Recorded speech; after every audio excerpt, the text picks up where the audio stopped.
बिहाड़ी से आपको बताते चले, शेख मोहम्मद जावेद की रिपोर्ट के मुताबिक वज़ीर आला पंजाब मरियम नवाज शरीफ की हदायत पर रुकन पंजाब असम्बली मियां साकब खुर्शीद और डिप्टी कमिश्नर सैयद आसफ हुसैन शाह ने बिहाड़ी में जिला भर के कॉलेजेस में स्पोर्ट्स गाला का इफ्तिताह किया है और कॉलेजेस के तुलबा के माबैन कबड्डी का मुकाबला कराया गया है। रुकन पंजाब असम्बली मियां साकब खुर्शीद ने तकरीब से खिताब करते हुए कहा कि खेलों का फ़रोग वज़ीर आला पंजाब का अज़म है। सेहतमंद माशरे के लिए खेलों का फ़रोग इंतहाई अहम है। कॉलेजेस में खेलों का मकसद तुलबा को तालीम के साथ गैर नसाबी सरगर्मियों के मौका फराहम करना है, इसलिए तुलबा खेलों में भरपूर हिस्सा लें। डिप्टी कमिश्नर बिहाड़ी सैयद आसफ हुसैन शाह ने कहा कि हुकूमत पंजाब की तरफ से खेलों का फ़रोग काबिल तहसीन इकदाम है। खेल बर्दाश्त, नज़्म ज़ब्त समेत मुस्बत सलाहियतें उजागर करते हैं।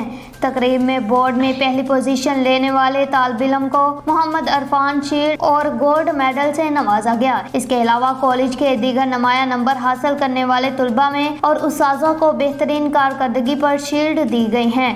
इस मौका पर ADC general Abdul Jabbar, principal college Syed Ghulam Mohammad Bukhari, advocate नेरब खुर्शीद, उस्ताज़ा तुलबा की कसीर तादाद मौजूद थी।